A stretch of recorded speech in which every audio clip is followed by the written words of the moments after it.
Olá, pessoal, sejam todos muito bem-vindos ao podcast Pra Valer. Nesse espaço aqui nós vamos discutir assuntos de interesse de Brasília, da política local, do Brasil, os interesses que permeiam aquilo que mais diz profundamente aos anseios da sociedade brasileira. E hoje aqui eu tenho o prazer de receber, nesse programa de estreia do Pra Valer, pessoas muito especiais para falar de um tema importantíssimo: inclusão de pessoas com deficiência no Brasil. E hoje eu tenho aqui o prazer de receber o secretário da Pessoa com Deficiência do Distrito Federal, meu amigo William Ferreira da Cunha, que está aqui nos dando a honra de participar desse programa nesse momento. Ele que é bacharel em Direito, advogado, com 8 anos de atuação nas áreas de Direito da Família, Consumidor, Pessoa com Deficiência, Administrativo e Previdenciário. Como falei, secretário da Pessoa com Deficiência do Distrito Federal, mas também já ocupou vários cargos de liderança em conselhos e organizações voltadas aos direitos da pessoa com deficiência. Então, é uma pessoa altamente habilitada e capacitada para debater e falar um pouquinho para a gente aqui desse tema. Conosco aqui na bancada também o meu amigo, meu irmão, doutor Alisson Henrique Ferreira Alves, ele também é advogado, bacharel pela Universidade Federal de Goiás, UFG, empregado concursado aí do PRD, né? Grande figura. Conselheiro do Conselho Estadual do Direito da Pessoa com Deficiência do Estado de Goiás por 2 biênios e foi diretor da Associação das Pessoas com Deficiência Visual do Estado de Goiás, ADVEG. E, além disso, atleta de futebol de cegos, já compôs a seleção brasileira sub-23, né, Orson, de cegos, e também é músico. Rapaz, o currículo do cara É grande. é grande, né? Então, convidados mais do que qualificados para a gente poder bater esse papo importante sobre inclusão de pessoas com deficiência. E antes da gente já entrar aqui no tema, gostaria de ouvir vocês aí, as suas introduções aí, o que vocês gostariam já de início, que a gente já pudesse ter a fala de vocês sobre esses assuntos. Secretário William. Bom, primeiro, Ismael, muito obrigado pela oportunidade. Acho que falar sobre inclusão da pessoa com deficiência, mostrar a eficiência desse processo de inclusão é muito importante. E, claro, fica mais um chamado para as pessoas entenderem que falar de inclusão só abre possibilidade para andarmos de mãos dadas. Diante da transversalidade da pauta, não há razão de andarmos cada um, né, fragmentando ou buscando garantir essa inclusão. Então, estamos aqui para falar um pouquinho da secretaria, falar um pouquinho da nossa trajetória, contar um pouquinho da nossa experiência e vamos juntos, que esse processo de inclusão, eu sempre digo, é nosso. Não é meu, não é seu, mas é nosso. Muito bom, muito bom. Alisson, e você? Suas considerações iniciais aí. Ismael, primeiro agradecer por essa oportunidade, fazer das minhas as palavras do secretário William.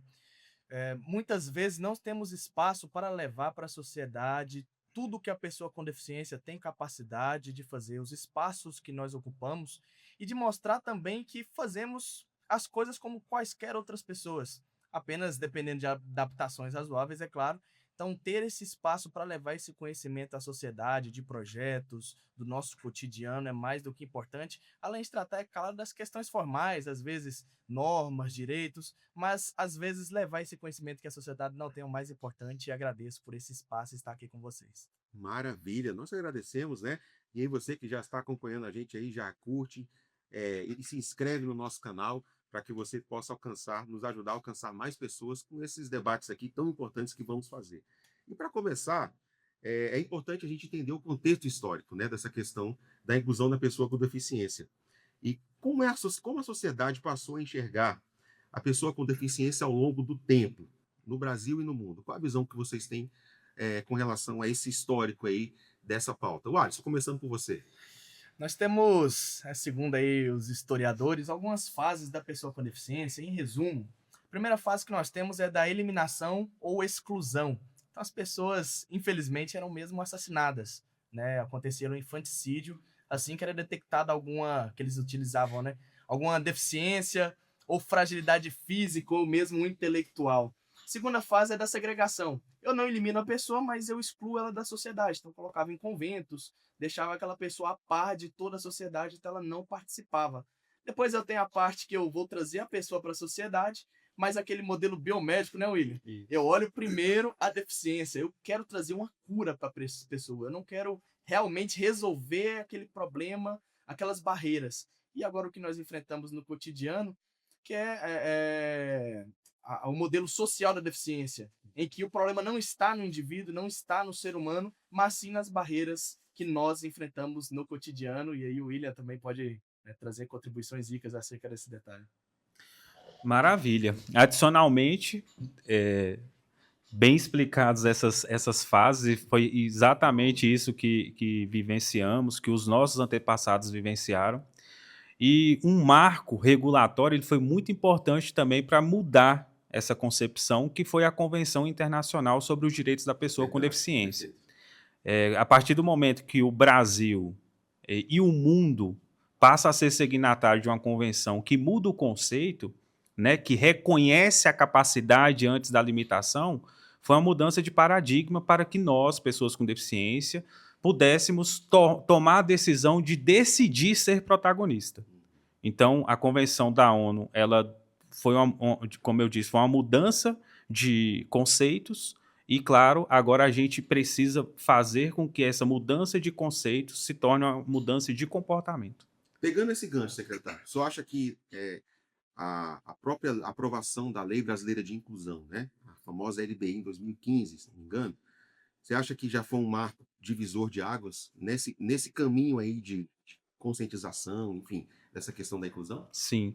Olha, Ismael, a Lei Brasileira de Inclusão, que, para quem não conhece, a 13.146 de 2015, ela demorou aproximadamente de 2008 a 2015, todo esse período para ratificar a convenção. Então, nós passamos a ser signatário de um instrumento e né, nós temos um decreto legislativo que ratifica esse instrumento aqui, internalizando ele dentro do ordenamento jurídico.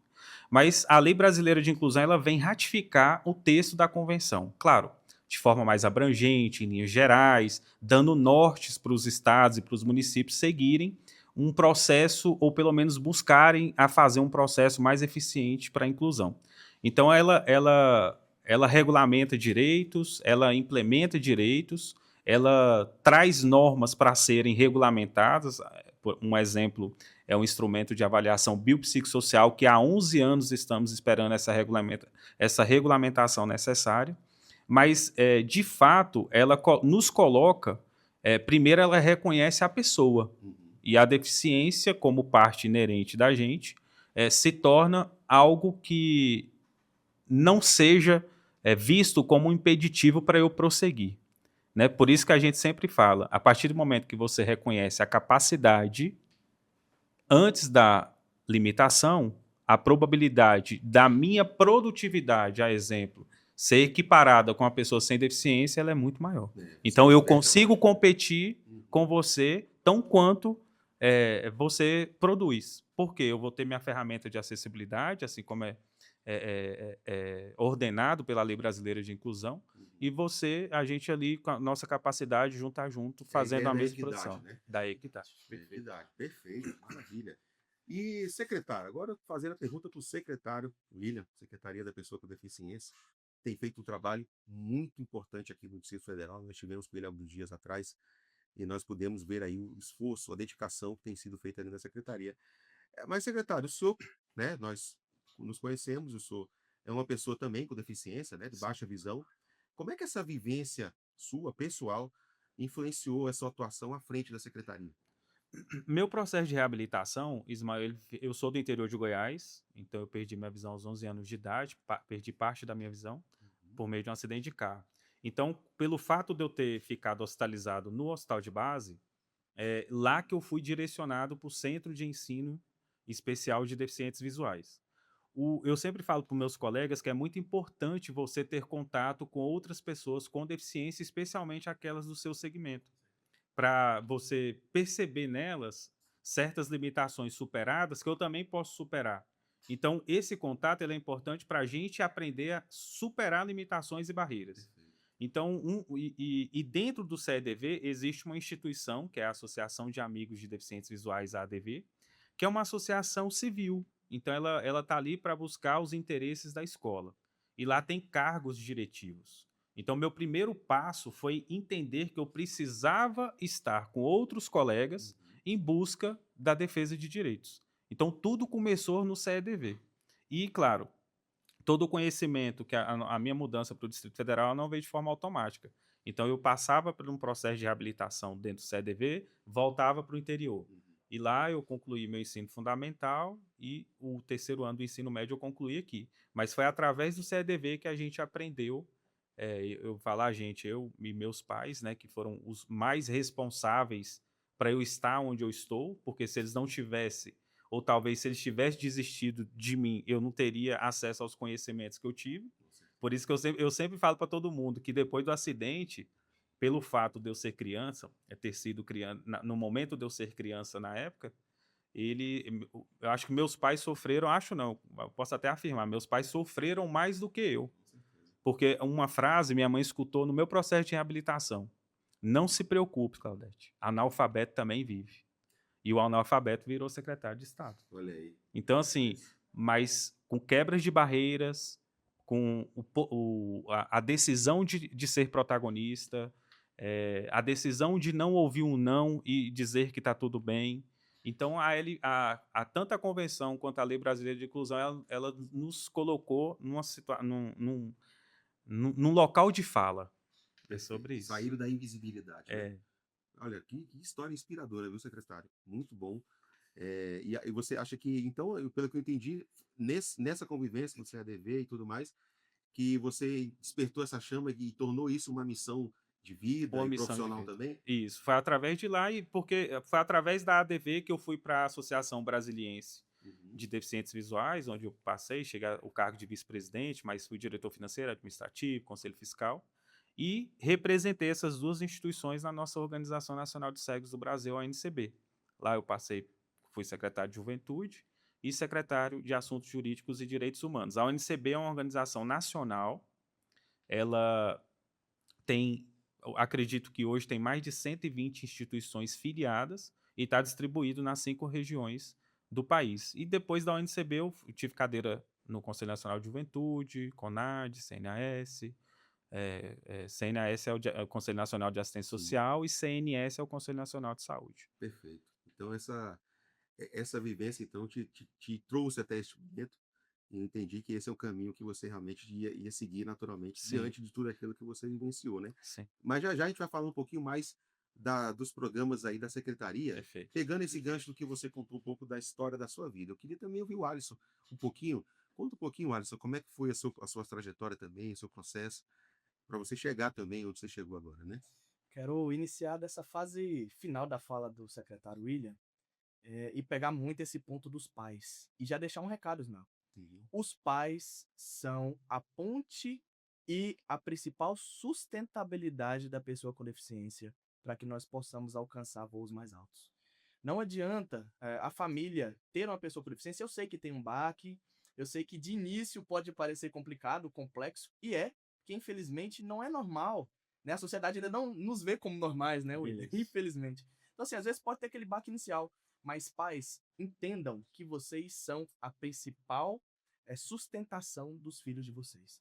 Então não criem os filhos como coitadinhos ou como não me toque. Ah, meu filho vai cair, vai machucar. Ele precisa ter as vivências como qualquer outra criança. Ele precisa crescer, precisa correr na rua. É lógico, guardado as devidas proporções, adaptações e necessidades. Mas a criança precisa ter essa convivência para que ela tenha um crescimento saudável, sadio. E eu atribuo muito isso aos meus pais também, Ismael. De hoje chegar onde eu estou, graças a Deus, Deus em primeiro lugar. Mas também aos meus pais, por quê? Meus pais deixaram que eu tivesse uma vivência como qualquer outra criança. Machuquei como qualquer outra criança, eu tenho ralados. Então, assim, mas os meus pais fizeram com que eu tivesse esse crescimento. Eu nasci com glaucoma congênito, nasci aqui em Brasília, ali em Taguatinga, mas sou um goiano porque aos 8 para 9 meses eu mudei para Goiânia, meus pais mudaram. Então eu cresci lá em Goiânia, não como piqui, tá? Antes que perguntem, então não vou ter essa dúvida. Tá perdendo. Tá perdendo, né, Tá William? Então eu cresci ali em Goiânia, eu era baixa visão também, fui perdendo esse resíduo visual ao longo do tempo. Também tive essa experiência da reabilitação como o William, só que foi lá no CAP, que depois passou o nome para Sebrave, e agora é NAP, já mudou de novo, que é o Centro de Apoio do Estado de Goiás, Centro Brasileiro de Apoio e Reabilitação ao Deficiente Visual, que foi muito importante em vários aspectos. Primeiro, muitas vezes as escolas regulares não conseguem acompanhar as demandas da pessoa com deficiência. É. os professores não têm, às vezes, uma dinâmica, uma didática, e eu bato muito nessa tecla, que nós precisamos começar a capacitar esses profissionais nas universidades. Eu vejo algumas faculdades que colocam uma aula por semestre, uma matéria durante o curso de 4 anos. Não é suficiente para todas as nuances que o profissional de educação vai enfrentar na sala de aula.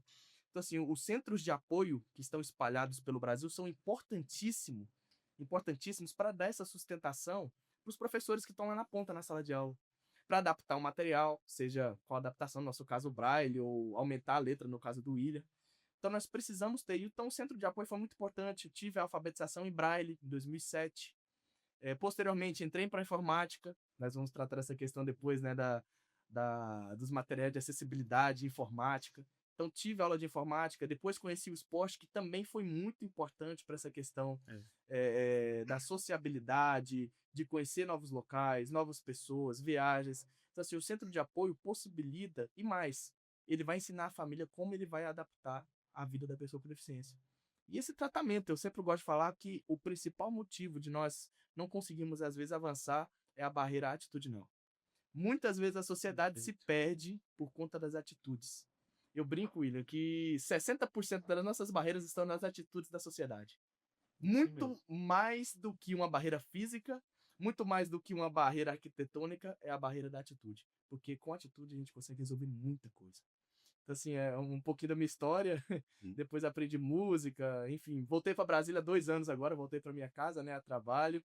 E, assim, um pouquinho da história, Ismael. Muito bom. Olha, Excelente. as histórias inspiradoras, realmente, viu? E o Alisson é um exemplo para nós, viu? Eu vou revelar aqui, o Alisson, nós congregamos na mesma igreja e como ele tem inspirado a gente lá, viu? O exemplo de vida do Alisson, a história dele, aquilo que ele alcançou com tão pouca idade, né? Sim. E vencendo todas essas barreiras que a gente sabe que não é fácil. E ele realmente tem sido um exemplo para nós e inspirador mesmo. Inclusive, é um dos motivos de eu querer abraçar esse tema aqui, a gente começar falando sobre esse assunto, porque realmente acho que nós temos que avançar muito sobre isso. Mas, secretário, conta um pouquinho agora para a gente sobre o processo, a criação da secretaria, quando foi, qual o seu principal propósito, os principais programas, como é que ela funciona hoje aí?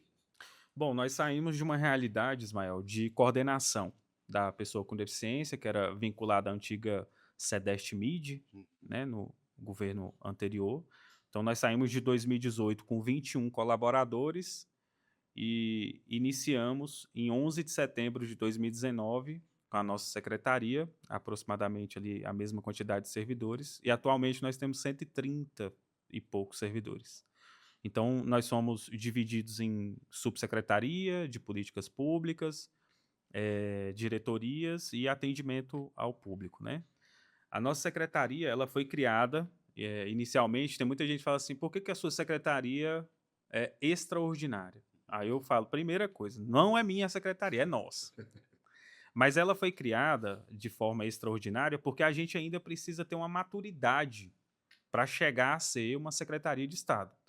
A partir do momento que o governo, né, do Distrito Federal, ele emancipa o nosso segmento, ele já está tratando o nosso segmento com toda a prioridade que nós merecemos. Então, a secretaria ela foi um marco de visibilidade, de reconhecimento. Então, a secretaria hoje ela funciona dentro da estação de metrô da 112 Sul, que a gente chama de equipamento público. Nós temos uma diretoria de saúde que é responsável pela a gestão médica, né, para avaliação dos requerimentos do cadastro da pessoa com deficiência e do passe livre do Distrito Federal, que é o passe livre especial, diferente da política do passe livre interestadual, que é uma política do governo federal, porém, nós fazemos intermediações para ajudar as pessoas em que pese a política não ser nossa. Temos uma equipe de médicos que fazem a avaliação desses cadastros, temos uma central de intermediação em Libras, que é composta por 6 intérpretes e 4 pessoas surdas, temos o Conselho da Pessoa com Deficiência, que é um conselho paritário, 12 órgãos, 12 órgãos do governo, distribuído em várias temáticas, e 12 instituições da sociedade civil que têm um mandato de 3 anos.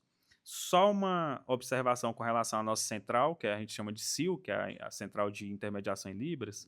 Ela hoje funciona mediante agendamento, então a gente acompanha pessoas surdas em cartórios, em bancos, mulheres surdas em Olha que pré-natal, interessante o serviço, hein? e faz tudo mediante agendamento. A gente agenda o carro, leva o intérprete, às vezes nem pode, leva o usuário, porque aí, geralmente a gente combina com encontrar o usuário no local que ele quer o atendimento. Em paralelo, nós temos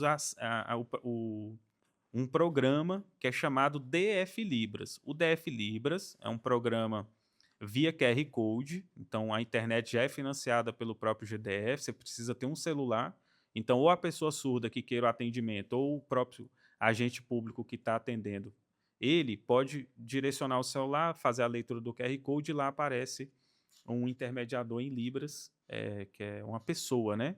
Porque ele sempre fala que o avatar não é suficiente para garantir Sim. uma comunicação acessível, porque ele faz a tradução do texto, que é diferente da língua brasileira de sinais.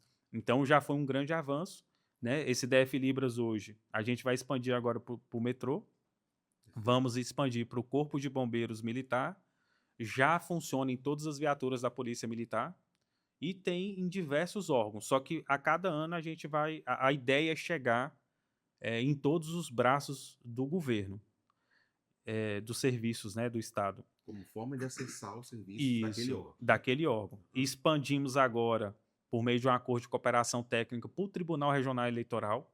Então, a gente garante essa acessibilidade comunicacional desde do tirar o título de eleitor, fazer atualização cadastral. E no dia da eleição, nós queremos fazer todo o mapeamento de todas as escolas com os QR Codes. Então, para garantir que o surdo, a pessoa, chegue em qualquer lugar e ele tem o direito de votar naquele lugar. Porque tem um programa da Justiça Eleitoral que chama Seu Voto Importa. Inclusive, a gente vai tentar não, nós vamos conseguir ajudá-los, porque eu não recordo a data, mas começa agora em julho, que você pode pedir para votar em um determinado local que ele entenda ser mais acessível. E aí tem pessoas que não têm condições, claro, tem que fazer um cadastro na Justiça Eleitoral, tem que comprovar que sua mobilidade é reduzida, tem que comprovar que você não tem condição, e a gente vai tentar mapear essas pessoas para no dia, através da TCB, fazer essa logística, pegar a pessoa em casa, levar para um determinado local, votou, deixar a pessoa de volta em casa. É importante, isso é utilidade pública, viu? Sim. Esse ano, né? É. Sabemos que temos eleições esse ano. É uma meta até do Tribunal Superior Eleitoral.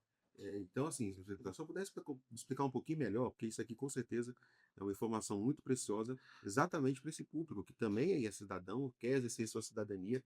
É uma curiosidade mesmo. Como é hoje o processo de eleição? Como é que o eleitor, pessoa com deficiência, faz a sua participação e vota hoje? Hoje você pode fazer o requerimento de votar num local acessível. Hoje você tem essa opção. As pessoas com deficiência visual, elas também têm que informar isso para a Justiça Eleitoral, mas a própria urna, ela já tem acessibilidade em braille e em voz. Certo. E agora nós estamos alcançando as pessoas com deficiência auditiva, que é garantir essa intermediação em Libras no dia da votação, e claro, respeitando todos os critérios lá de privacidade, de sigilo e tudo mais, né? Perfeito. Então, esse programa é a primeira vez que a gente vai estar encampando no sentido de ajudar o TRE-DF para bater essa meta imposta pelo TSE, que esse programa é um programa da Justiça Eleitoral. E nós vamos entrar para buscar essa solução e ver quantas pessoas a gente vai conseguir atender no dia. Excelente. Há uma expectativa de aproximadamente 250 pessoas. 250 pessoas. Né? Há uma expectativa. Pode ser mais, pode ser menos. Perfeito. E continuando, por favor, pode continuar. continuando, aí tem o Conselho da Pessoa com Deficiência, tem a CODAB, que presta serviço lá de acolhimento para política habitacional para a pessoa com deficiência, que obrigatoriamente você tem que ter o cadastro da pessoa com deficiência para ser incluído nessa lista especial.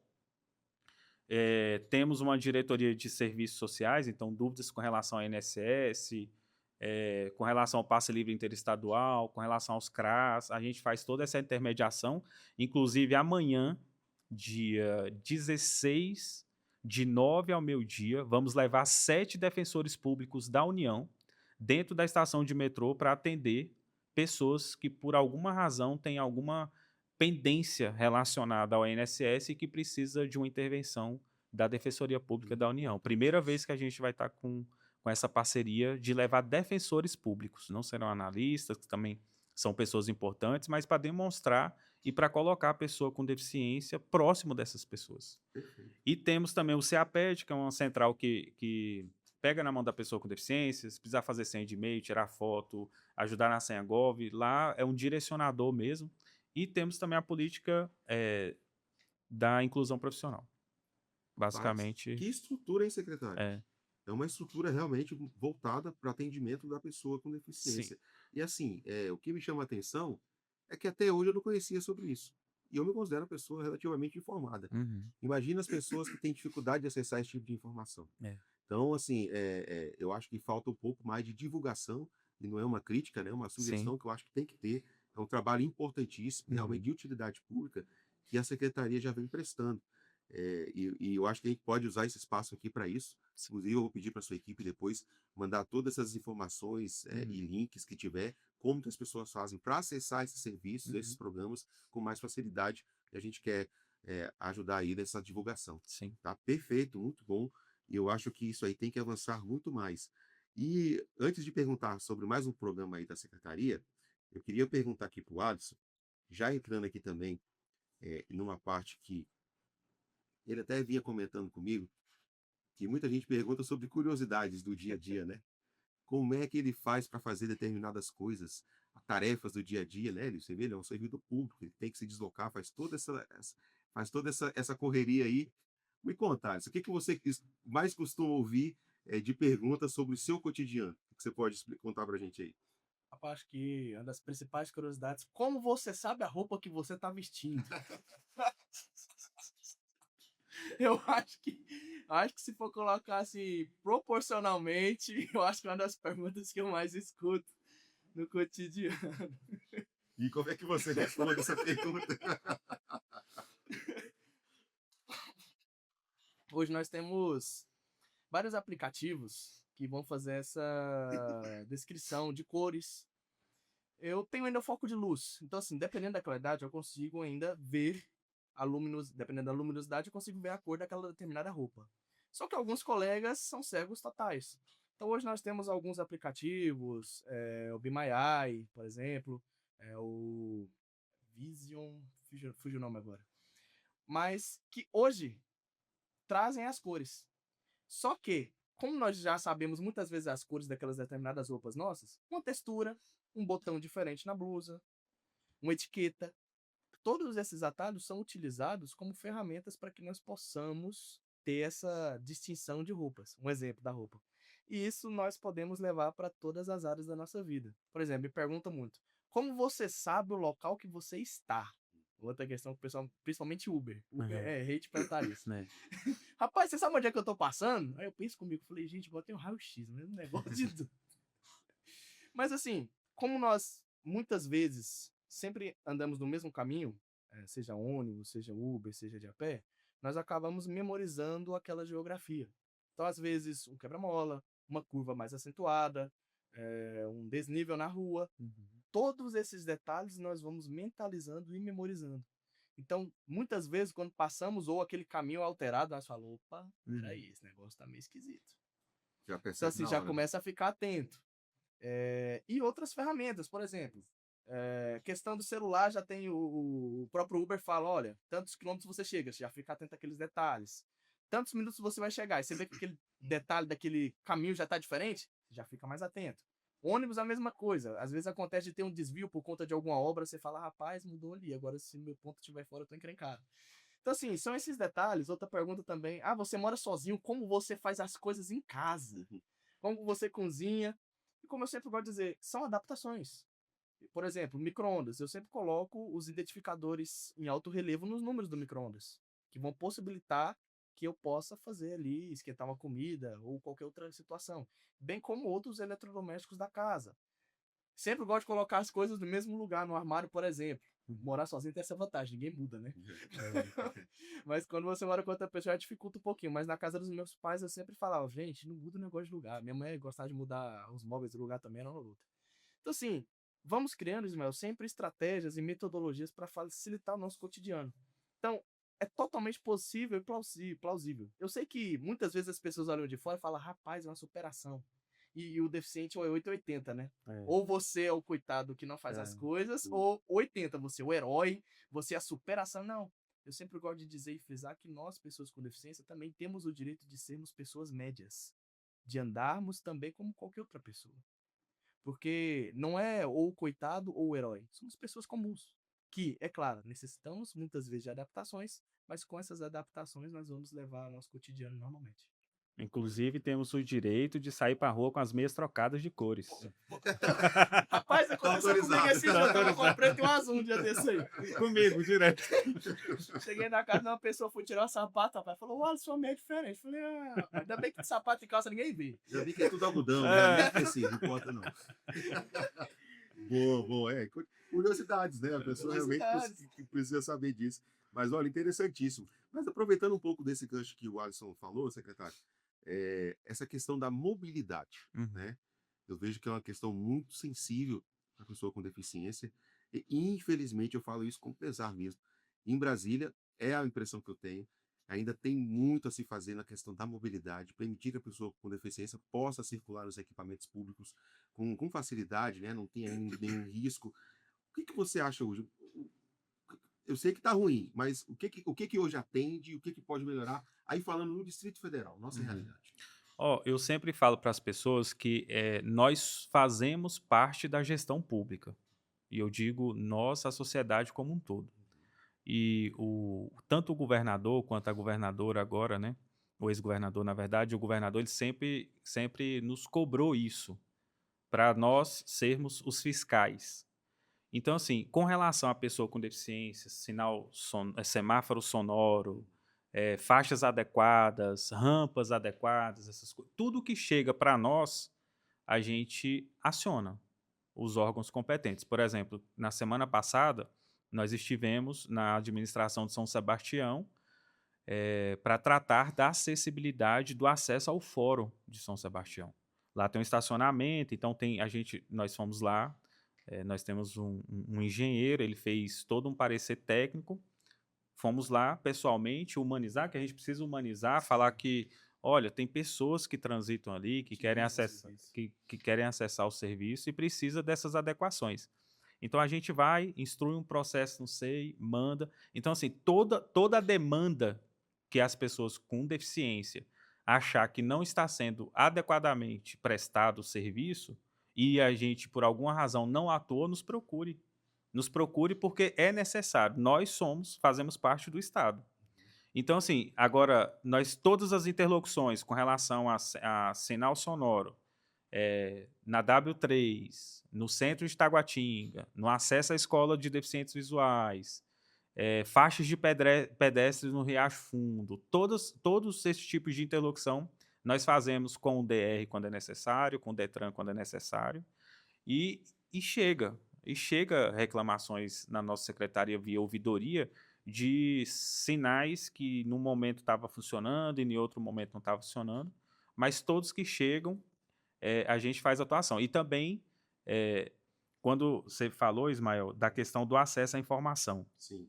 eu ainda acredito que, infelizmente, o acesso à informação ele ainda é uma barreira para nós enquanto sociedade, porque é ela que massacra, ela que faz.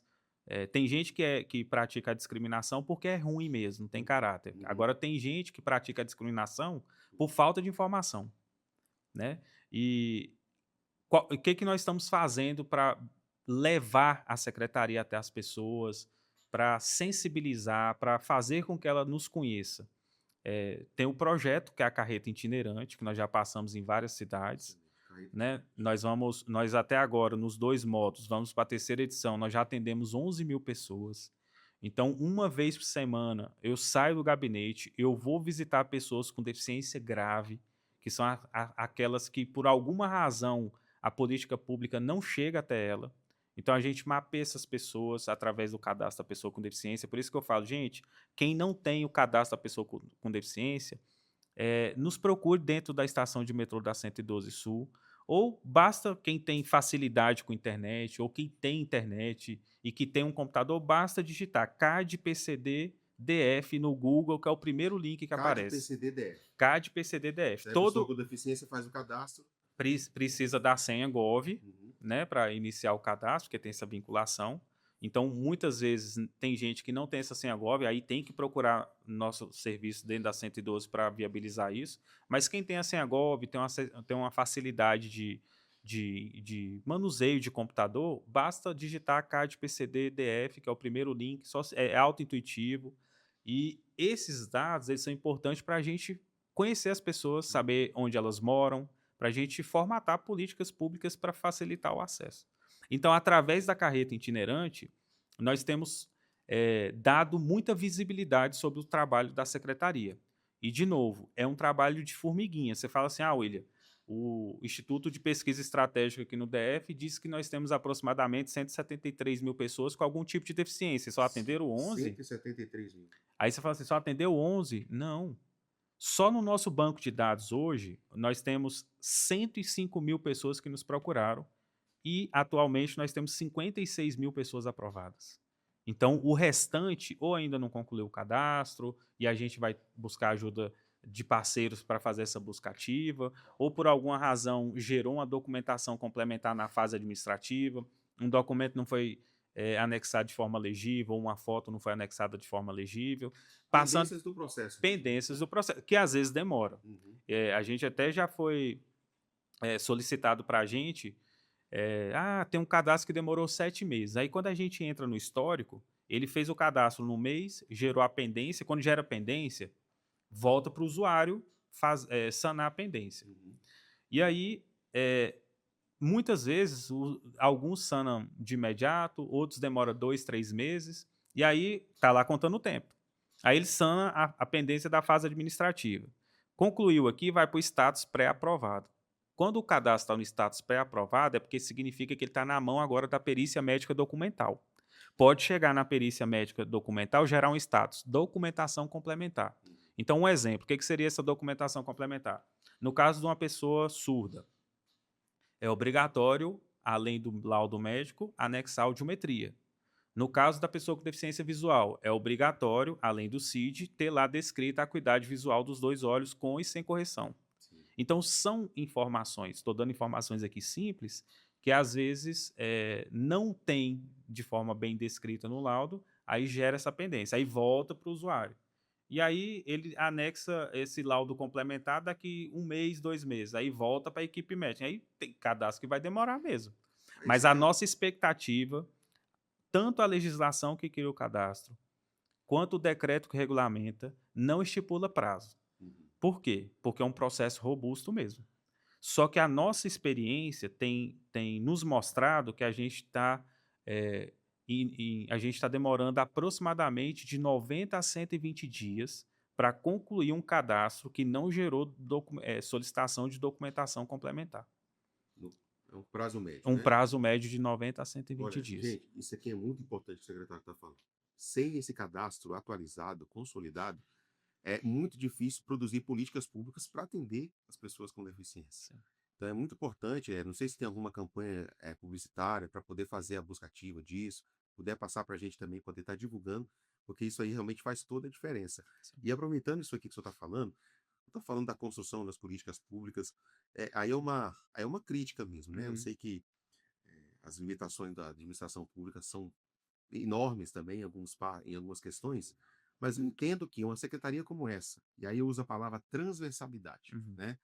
Ela tem que ser transversal não apenas para fiscalizar, mas para participar efetivamente daquilo que as outras áreas de governo fazem. Uhum. Por exemplo, o Detran, eu não sei, vocês são acionados para a questão de uma faixa de pedestre que está fora do padrão lá.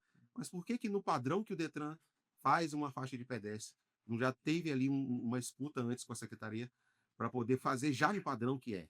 Vocês serem Uhum. ouvidos antes da execução do serviço. Uhum. Porque você gasta recurso público, tempo, né, que não que já é pouco, né?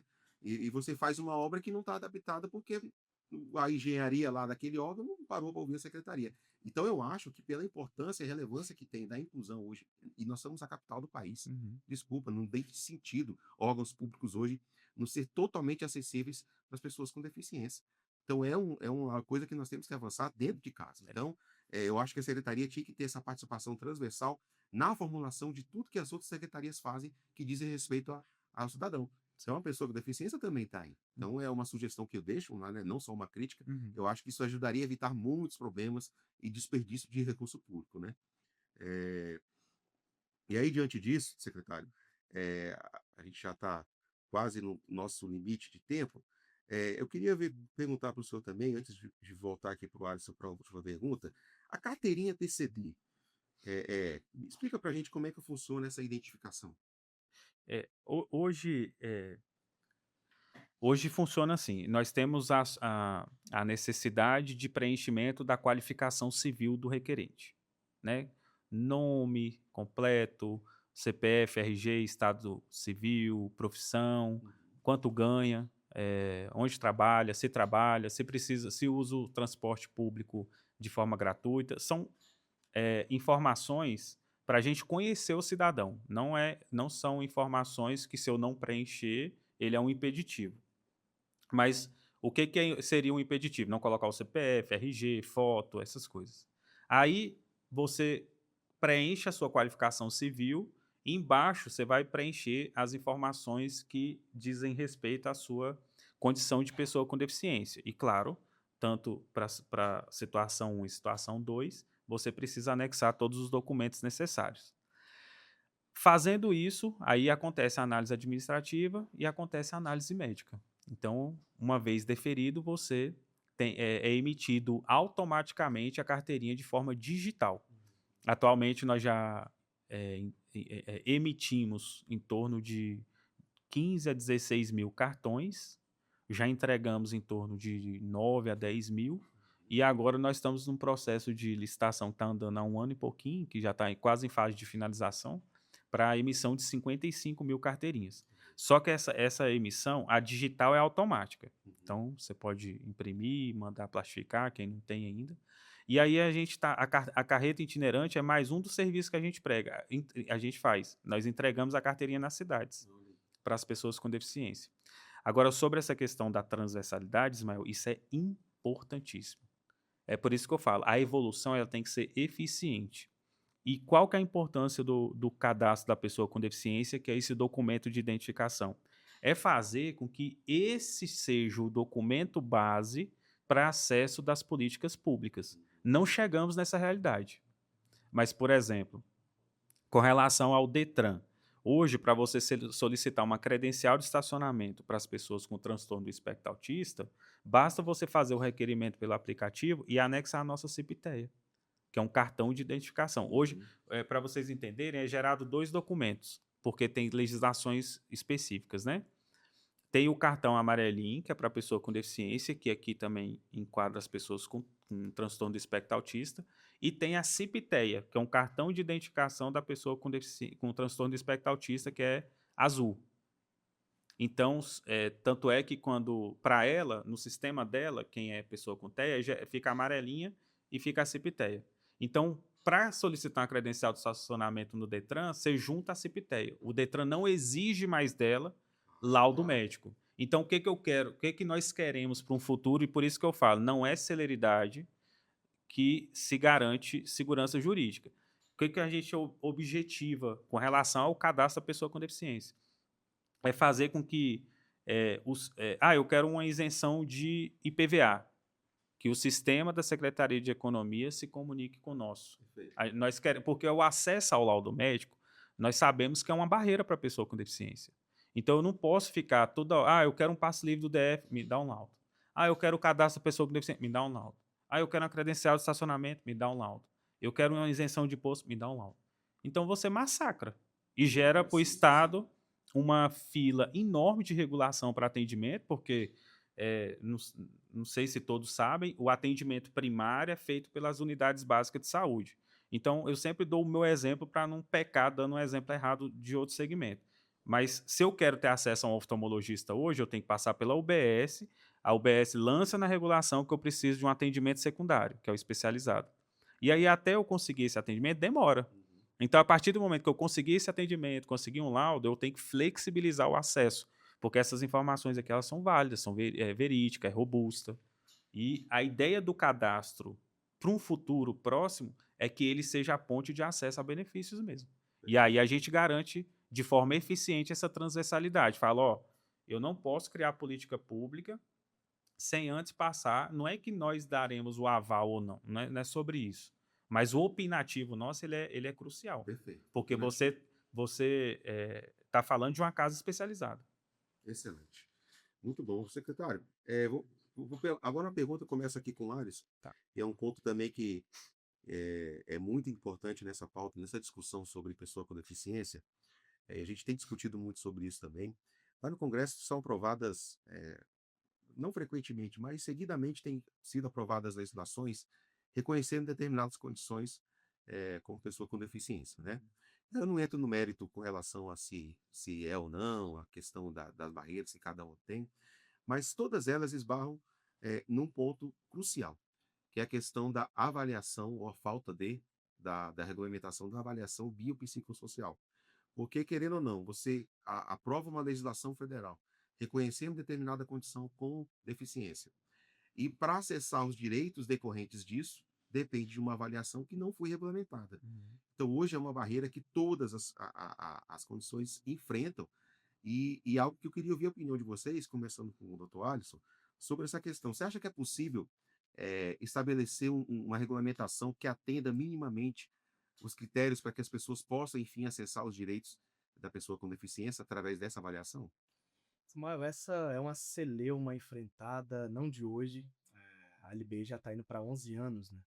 A Convenção Internacional de Nova York começou a ser construída em 2002, efetivada em 2006 e entrou no status normativo pátrio em 2009, efetivamente. Inclusive, né, a primeira norma internacional a ser reconhecida como de status constitucional no Brasil. Nós temos essa vitória, né? O Isso. primeiro documento normativo internacional a ser reconhecido aqui dentro como de status constitucional. Então nós temos essa celeuma que começou muito antes. Como eu falei lá no início da nossa conversa, quando nós passamos desse modelo biomédico, o que é o modelo biomédico? Eu sou cego, eu não enxergo. Eu estou no âmbito da medicina.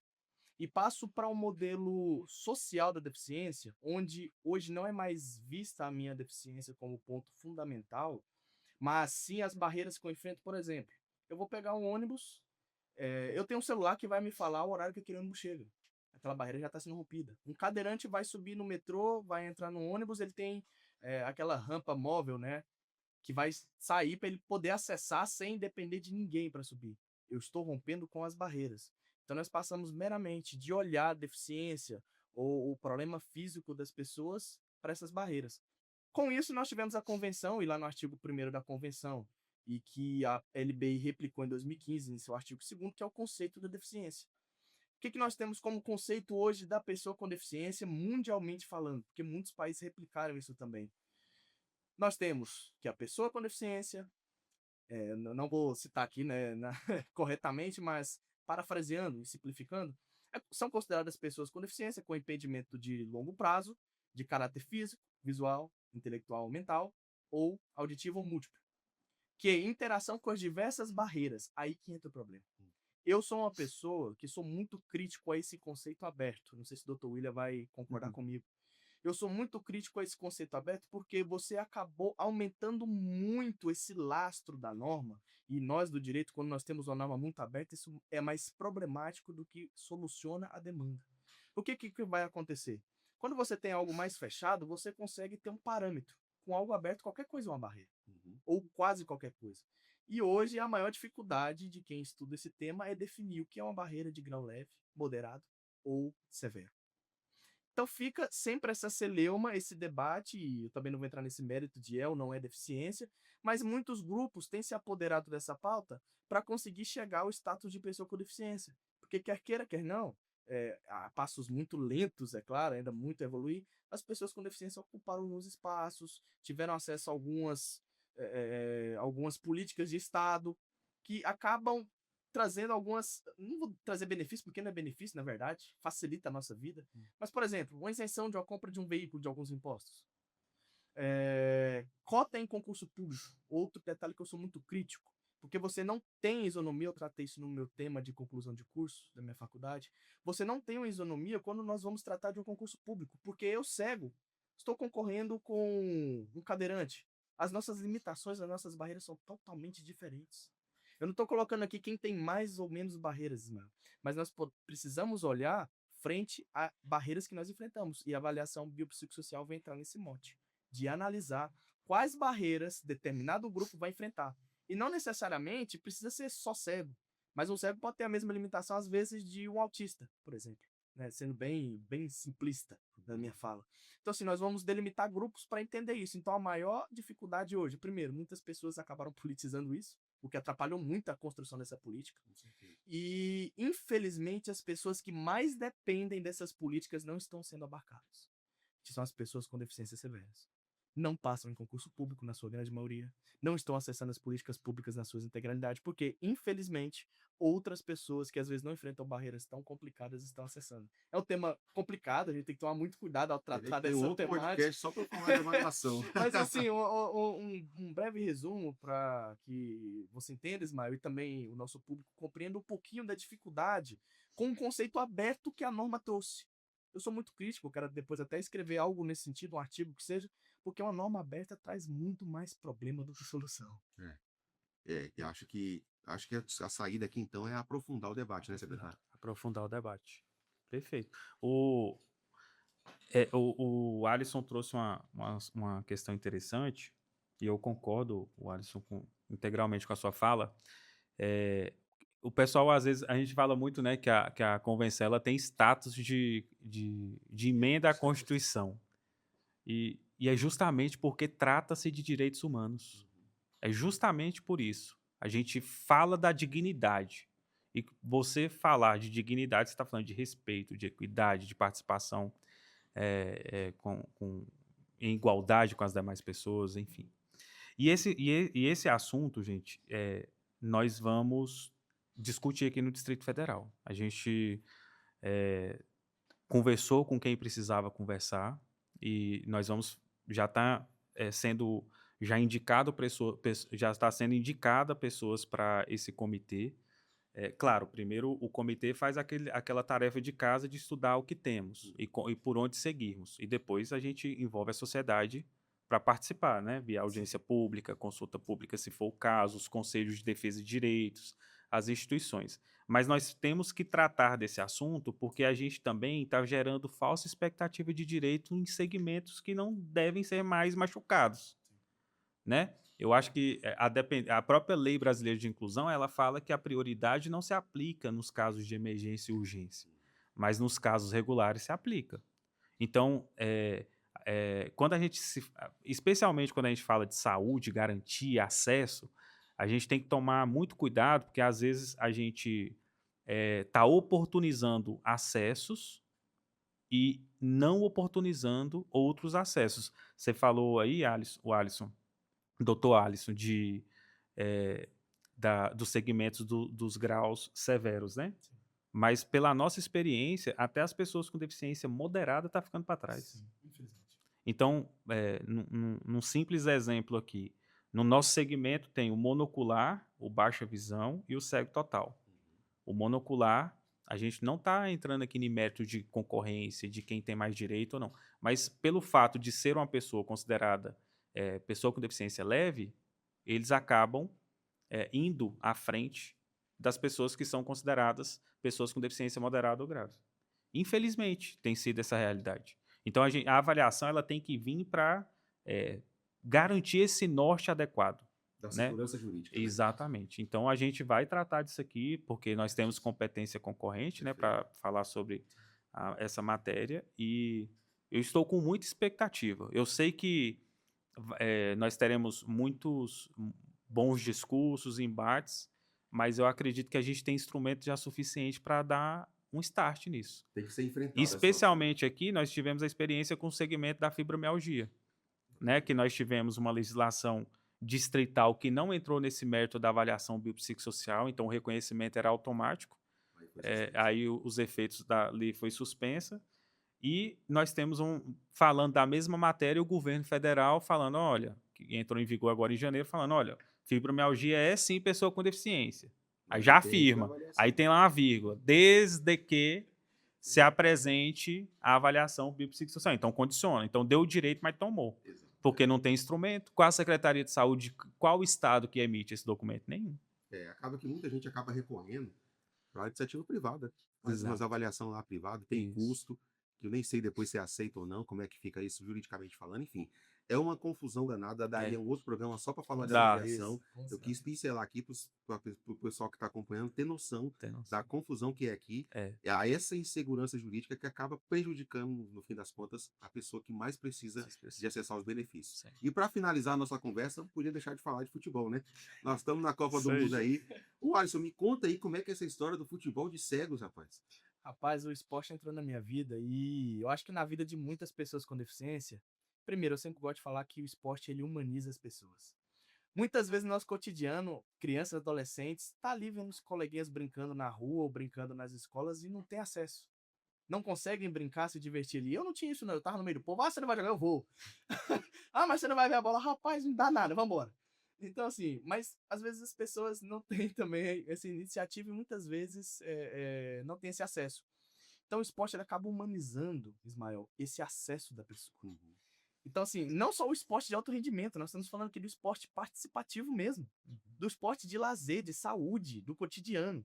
Então, assim, o futebol entrou na minha vida em 2014, futebol de cegos. Eu já brincava, né, na rua com os colegas, mas o futebol de cegos foi em 2014. A minha primeira competição foi em 2018, lá em Trindade, ao lado de Goiânia ali, região metropolitana de Goiânia. E eu tive a felicidade de ser convocado a primeira vez para a seleção brasileira de futebol de cegos, seleção de base. Aprendi muito na seleção, tanto questões técnicas. Foi a primeira vez que eu viajei de avião na minha vida. Então, assim, olha outra coisa que o esporte propicia. Sim. Às vezes nós não temos acesso a essas coisas. Muitas pessoas não têm acesso a uma viagem. Muitas pessoas, às vezes, não têm acesso a outras culturas. O esporte possibilita isso. Eu lembro que o primeiro quarto que eu dividi foi com um colega gaúcho. Rapaz, eu voltei falando gaúcho, um pouco do paulista, um pouco do pessoal do Maranhão. Uma semana em São Paulo. Mas, assim, uma riqueza de detalhes que 80% eu posso colocar das pessoas com deficiência não têm acesso a isso. Então o esporte ele acaba propiciando esse embate cultural, trazer as pessoas para conhecer novas realidades. E eu sempre gosto de falar, as pessoas mudam no esporte. Muitas pessoas que às vezes tinham dificuldade de locomoção já começam a ter uma locomoção melhor. Tinham dificuldade de convivência, de conversar, convivendo ali com outros cegos, com outras pessoas com deficiência, já começa a ter aquela, olha, eu posso conversar também, tem outras pessoas igual a mim. Então o esporte entrou na minha vida, né, como por gostar, o brasileiro 90% apaixonado por futebol, né? Mas também trouxe essa questão física, também 2 lesões de joelho, tá? Não é só sorrir, não é? Ossos do Não é só ofício. 2 cirurgias, ligamento LCA, ambos rompidos, 2 cirurgias aí. Mas assim, muitas felicidades, algumas medalhas eu conquistei nesse meio do caminho também. Então assim, como questão de humanidade, de participação, o esporte na minha vida, e eu tenho certeza que na vida de quem tem acesso, muda vidas, Ismael, muda vidas. E olha, eu testemunhei já, viu? O Alisson jogando. E ele jogando com os outros jovens lá, que não são cegos, né? Ele fez todo mundo botar a venda, botou a bolinha com aquele guiso lá, e todo mundo para entender como é que é a dificuldade. Ele deu show de todo mundo, viu? Olha aí. Passou o cerol mesmo na turma lá. Secretário, Mas valeu a experiência. essa parte do esporte, com certeza, é um interesse forte aí da secretaria também, né? Sim. Hoje o principal cordão, né, do setor paralímpico aqui é executado pela Secretaria de Esporte aqui do Distrito Federal. Mas ele é muito forte. Nós temos mais de 300, eu não sei em números exatos, mas nós temos mais de 300 atletas de alto rendimento aqui, que são bolsistas, em diversas modalidades. Então, é um trabalho muito bem desenvolvido. Temos até o CETEF também, que desenvolve um trabalho magnífico nessa área, mas sem dúvida a secretaria ela acompanha, né? Ela fica do lado ali do atleta, mas toda a política de execução é via Secretaria de Esporte. e eles sempre estão em parceria com a gente. Maravilha. Gente, olha, que debate riquíssimo. A gente poderia falar aqui horas sobre esse assunto, né? Foi não, secretário? Sobre essa questão da viagem, doutor Alisson falou, e é interessante. Meu primeiro curso pela Organização Nacional de Cegos do Brasil em 2008 foi sobre a Convenção da ONU. E foi sobre a formação política de pessoas com deficiência visual. Olha aí, E foi a primeira vez também que eu conheci a praia e viajei de avião, Tá vendo? que foi em João Pessoa. Maravilha. O esporte e a militância tá abrindo exatamente. portas para Abrindo vocês. portas, abrindo Gente, eu estou portas. muito feliz de ter vocês aqui. Foi um prazer mesmo esse bate-papo. Acho que cada assunto falado aqui tá para desdobrar em várias outras conversas, mas aqui já deu para ter uma boa noção da importância dessa pauta, de como isso tem que ser tratado com a importância que realmente merece, viu? E eu quero agradecer muito a presença de vocês nesse nosso Pra Valer. E eu queria, para finalizar, que vocês deixassem aí uma mensagem, um minutinho cada um, para poder deixar para os nossos ouvintes, telespectadores, quem for assistir esse produto. Wallace. Ismael, primeiro agradecer por essa oportunidade. Como eu falei no início, dar voz às pessoas, né? Nada sobre nós sem nós. Então eu fico muito feliz de encontrar pessoas como vocês, Ismael, que nos dão essa possibilidade de trazer as nossas alegrias, mas também as agruras que nós enfrentamos no nosso cotidiano. Então, assim, agradecer ao secretário William, doutor William, o rapaz tem um currículo absurdo. É. Então, agradecer também por estar compartilhando e aprendendo contigo nesse espaço. E deixar uma fala: a pessoa com deficiência tem o direito de ser uma pessoa média. Nós temos o direito de participarmos da sociedade em igualdade de condições. Não tenha vergonha de perguntar. Muitas vezes as pessoas só querem ser ouvidas. E a sua atitude pode mudar a sociedade. Eu escutei uma frase muito interessante, Ismael, só para finalizar, que acessibilizar o acesso da pessoa é trazê-la para o baile, mas incluir é convidá-la para dançar. Então, encerro e agradeço por essa participação. Perfeito, hein? Muito Gostei. bom.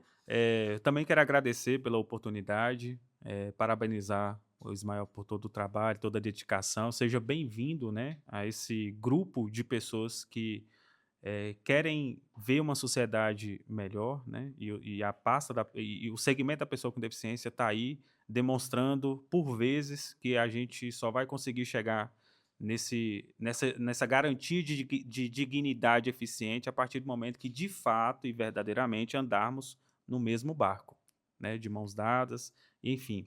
E é importante o nada sobre nós sem nós, para entendermos onde estamos, onde queremos chegar. Como eu disse, eu comecei minha vida sendo um empacotador numa rede varejista. Hoje eu tenho profissão, sou advogado, estou como secretário, e o recado que eu deixo é: acredite, mas primeiro se permitem a viver o diferente. Sejam protagonistas dos sonhos de vocês. Por mais que haverá dificuldades e barreiras, mas se você não te der essa permissão, a probabilidade de você viver enclausurado é grande. Então, venha participar desse processo, que com certeza a gente vai ter um grande sucesso juntos. Isso é inclusão. Isso é Participar inclusão. do processo. É. Gente, um abraço. Ficou excelente essa conversa aqui. Quero convidar vocês mais uma vez a curtir, se inscrever no canal, para que esse conteúdo possa alcançar mais e mais pessoas. E se você conhece alguém que tem ou é pessoa com deficiência, que precisa saber dessas informações que foram passadas aqui, compartilhe esse vídeo com ele, para que a gente possa aí, de fato, viabilizar essa inclusão. Um abraço a todos. Muito obrigado.